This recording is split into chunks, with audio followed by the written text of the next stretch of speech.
You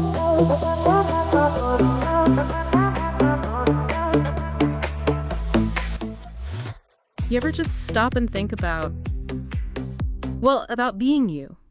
Like the actual feeling of having thoughts, emotions, just being aware. Yeah, it's something we just take for granted, mostly. Totally. We do it every second, but if you actually, focus on it, it's kind of staggering, isn't it? This whole inner world we live in. Consciousness. It really is pretty remarkable. We're just swimming in this subjective experience all the time, but pinning down what it actually is? Yeah.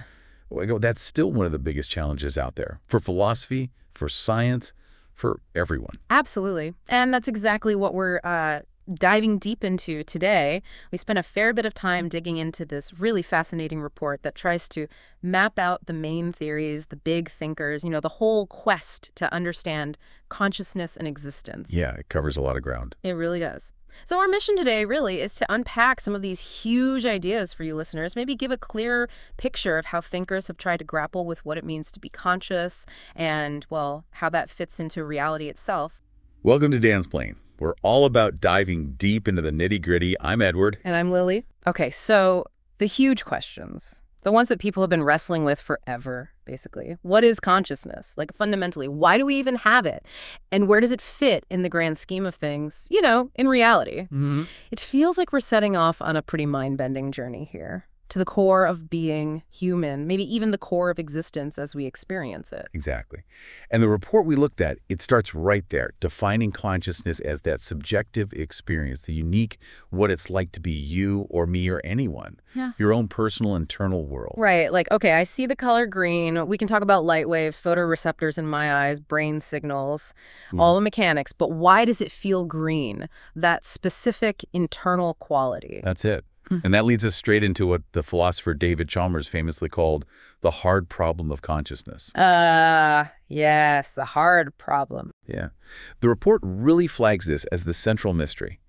Why do all these physical things happening in our brain, neurons firing, chemicals washing around, why does that give rise to this rich, felt inner life? It's not just that the brain processes information about green, it's that it feels like something to see green. Precisely. We can map the brain activity when you hear, say, an amazing piece of music, or feel proud of something you did. We see what lights up. But why do those physical events feel like that? Why the joy? Why the pride? It's like knowing all the ingredients and steps to bake a cake doesn't explain why the cake tastes delicious. There's a jump missing. Exactly. And the report really drives home that figuring this out could change everything. Are we just super complex biological machines? Or is consciousness something more fundamental? And what does that mean for reality? The stakes feel, pretty high. Definitely. So where do we start trying to answer that? What are the main lines of thought? Well, the report walks us through the big historical and current attempts. And the first major stop is dualism. Okay, dualism, the classic mind-body split, right?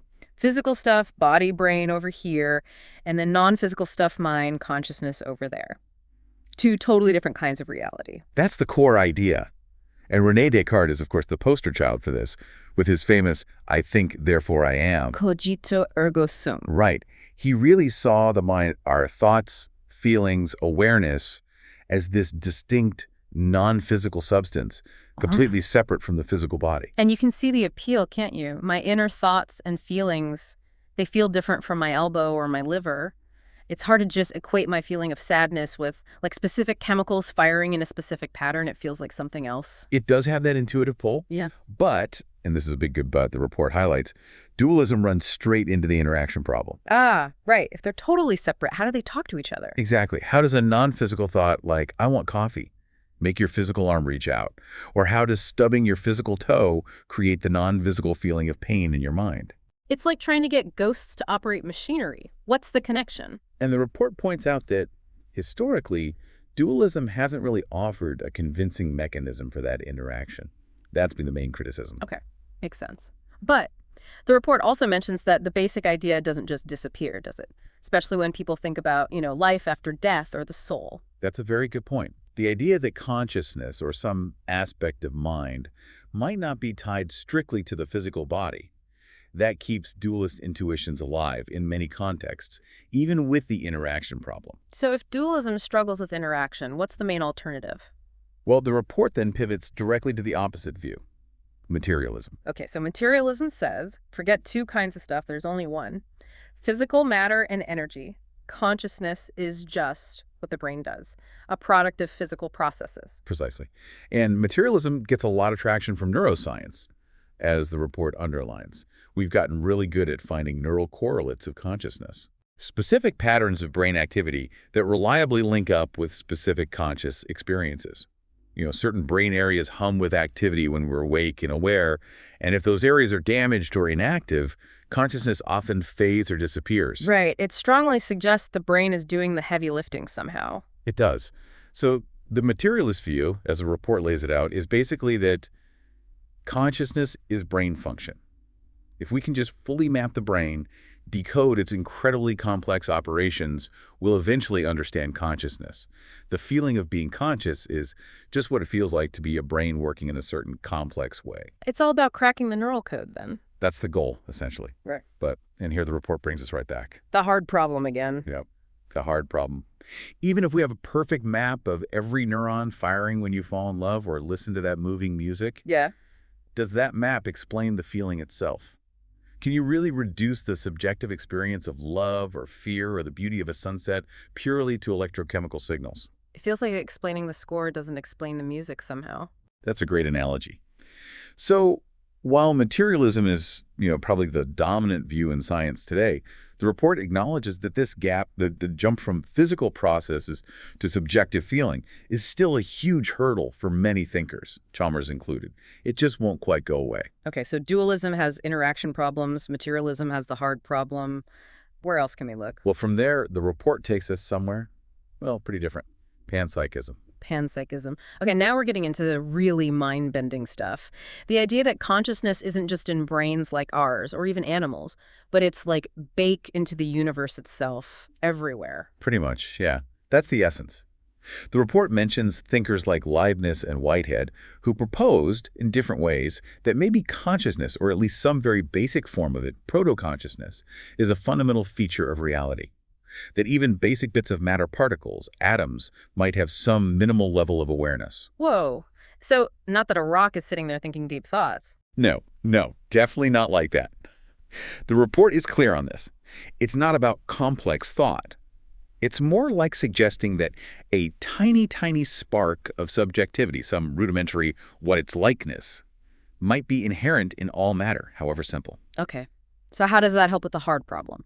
Well, proponents argue it bypasses it. If consciousness in some basic form is always present in matter, then it doesn't need to mysteriously emerge when matter gets complex, like in a brain. It was there all along, just in simpler forms. Complexity just allows for more complex consciousness. So consciousness doesn't pop into existence, it just organizes itself differently. That's the idea. The report notes this connection to some interpretations of quantum mechanics, too, the whole observer effect idea where observation seems to influence reality. Could consciousness be fundamental in that way? That really stretches the imagination, a conscious universe. It does. And look, the report acknowledges the big criticism. How on earth do you test this? It seems fundamentally untestable right now. Right. You can't exactly ask a quark how it's feeling. Exactly. But interestingly, the report also points out that panpsychism has seen a kind of revival in some philosophical circles recently, partly because it offers a way around the hard problem that materialism struggles with. It really makes you pause, doesn't it? Could the universe itself have some kind of awareness, however faint or alien to us? Definitely food for thought. Okay, so after panpsychism, what's next in the report's tour? It brings us to a more recent, scientifically focused theory, integrated information theory, or IIT. IIT. I've heard of this one. Giulio Tononi, Christoph Koch. That's right. The core idea here, as the report explains, isn't just about how much information a system processes, but how integrated that information is. Integrated, meaning how connected everything is. Yeah, basically. It's about the system's ability to weave together lots of different information into a single unified whole. How much the parts of the system influence each other and function as an irreducible entity, rather than just a collection of separate bits. So a brain is highly conscious because it's incredibly interconnected, bringing sights, sounds, thoughts, memories all together into one experience. That's the intuition. And IIT tries to make this rigorous. It actually proposes a mathematical measure called phi to quantify this level of integrated information. The higher the phi, the more conscious the system. Wow, actually trying to put a number on consciousness. That's ambitious. Hugely ambitious. Right. And the report mentions some supporting points, how IIT seems to align with which brain areas are crucial for consciousness, like the thalamocortical system. And there's hope it could even be used practically, maybe to assess consciousness in coma patients or during anesthesia. That would be incredible. But there are criticisms too, right? The report mentions those. Oh, yes. A major one is that the math can get incredibly complex. And another, perhaps more philosophically tricky point, is that IIT seems to imply that even some relatively simple systems, if they have the right kind of integrated structure, could possess a small amount of consciousness. Like a thermostat or the internet. Potentially, yeah, depending on how you calculate their fee. Which clashes with our intuition that consciousness requires, biology, or at least something very complex like a brain. So it might lead to a form of panpsychism, in a way. Consciousness being more widespread than we think. It leans in that direction, yes. But IIT aims to be a scientifically testable framework, trying to bridge that gap between the physical brain and the subjective feeling. Really pushes us to think. Could consciousness be something we can eventually measure, like temperature or mass? A very different perspective again. Okay, the report covers a lot. Are there other key thinkers we should touch on? Definitely. The report highlights a few more crucial voices. John Searle and his famous Chinese room argument, for instance. Ah, the Chinese room. Right. The guy in the room who doesn't know Chinese but has a rule book to manipulate symbols and fool people outside into thinking he understands. Exactly. And Searle's point, as the report emphasizes, is that even if the system perfectly mimics understanding, like a sophisticated AI, the person inside still doesn't actually understand. They're just shuffling symbols. So just processing information isn't the same as genuine comprehension or consciousness? That's Searle's argument. He stresses that consciousness involves actual subjective feeling, meaning intentionality, things he argues pure computation, mere symbol manipulation can't achieve. It's a major challenge to strong AI claims. Okay. And then there's Daniel Dennett. He has a very different take, doesn't he? Very different. Dennett's multiple drafts model, which the report explains, basically throws out the idea of a single unified stream of consciousness or a central self watching an inner movie. No Cartesian theater. Exactly. Dennett argues consciousness is more like a messy, ongoing competition between various parallel processing streams or drafts in the brain. There isn't one final version. What we call consciousness is just the collection of drafts that happen to win out and influence our behavior and what we report. So it's much more distributed, less centralized. Kind of takes the magic out of it, maybe. It's certainly a more minimalist, mechanistic view. The report positions it as trying to explain consciousness without any leftover mysteries or homunculi, whether that demystifies it productively or just explains it away. Well, that's the debate, isn't it? Yeah, it feels less like me experiencing the world. And who else? Bernard Bars. Right, Bernard Bars and his global workspace theory, GWT. The report describes this using a helpful metaphor. Consciousness is like a theater stage. Okay. There are lots of unconscious processes working away backstage. Information becomes conscious when it gets access to the global workspace, the brightly lit stage, where it's then broadcast widely to all the different specialist systems in the brain, memory, language, motor control, etc. So consciousness is about information becoming globally available for use by the rest of the brain. That's the core idea. It's very functional. The report notes it aligns well with cognitive neuroscience findings about attention and awareness. It explains what consciousness does quite effectively. But does it explain the subjective feeling, the what it's like part, or just the mechanism of information sharing? That's the question often raised, yes. Does the broadcasting itself constitute the feeling, or is it just a prerequisite for it? So as the report shows, you have Searle focused on understanding, Dennett on mechanism, Bars on function, all offering different pieces of the puzzle. It really highlights how many different angles there are to this. So stepping back, what are the bigger picture implications of all these theories for, like, reality itself? Now we get really cosmic. As the report explores, if something like panpsychism is right, then the universe isn't just dead matter. It's fundamentally aware in some way. We're just complex knots in a conscious tapestry. And the quantum connection you mentioned earlier, our minds shaping reality. Some speculative interpretations go there, yeah.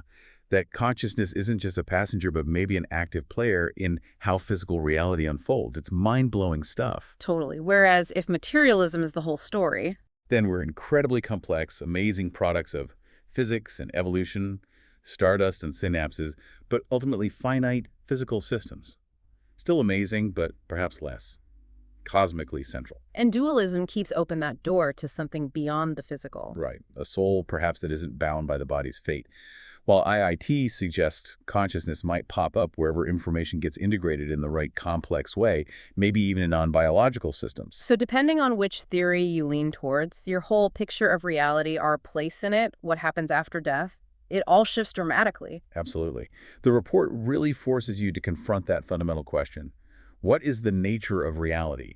A thinking cosmos, a giant physical machine, something else entirely. Which leads almost inevitably to the question of AI. Can machines become conscious? Yes, the report tackles this head-on. If you're a materialist and think consciousness is just complex computation, Then a sufficiently complex computer could, in principle, become conscious. that's the logical conclusion for many materialists, yes. The report brings up the Turing test. Can a machine fool us into thinking it's human? But as we said with Searle, fooling us isn't necessarily the same as being conscious, right? Exactly. Mimicry versus genuine inner life. Searle would say, no amount of symbol crunching creates feeling. IIT might offer a different angle, calculating an AI's phi value to see if it crosses some threshold for integrated information. But even if we could create conscious AI, the ethical questions are huge. Immense. The report touches on this. What rights would a conscious machine have? Could we own them? Is switching them off equivalent to killing? These aren't just sci-fi questions anymore, are they? With AI developing so fast. They're becoming very real very quickly. It forces us to ask, what is it about our consciousness that seems special? Could a machine ever truly know what it's like to hope or to grieve or just to see the color red? That subjective quality again, it always comes back to that, doesn't it? It really does seem to be the heart of the mystery. Okay, so wrapping this all up, it's clear there's no single easy answer to what consciousness is. Not even close. As the report summarizes, we've got this landscape of competing ideas. Dualism, materialism, panpsychism, IIT, each with strengths and weaknesses. And key thinkers like Descartes, Chalmers, Searle, Dennett, Bars, they've all shaped how we even frame the questions. And that hard problem, it's still pretty hard, despite amazing progress in mapping the brain. It persists. We know more than ever about the brain correlates of consciousness, but the why of subjective experience is elusive. The report suggests future breakthroughs might come from neuroscience, maybe quantum physics, definitely AI. They could shed new light or maybe force us to rethink everything. Exactly. It could be that we need a completely new conceptual framework, something beyond our current categories. Consciousness really does feel like, as the report puts it, a kind of final frontier. A puzzle about our own nature. And maybe the biggest question is it a puzzle we can actually solve? Or is understanding consciousness fully just beyond our capacity? That's the ultimate cliffhanger, isn't it? It really is. A truly mind-bending thought to end on. Indeed.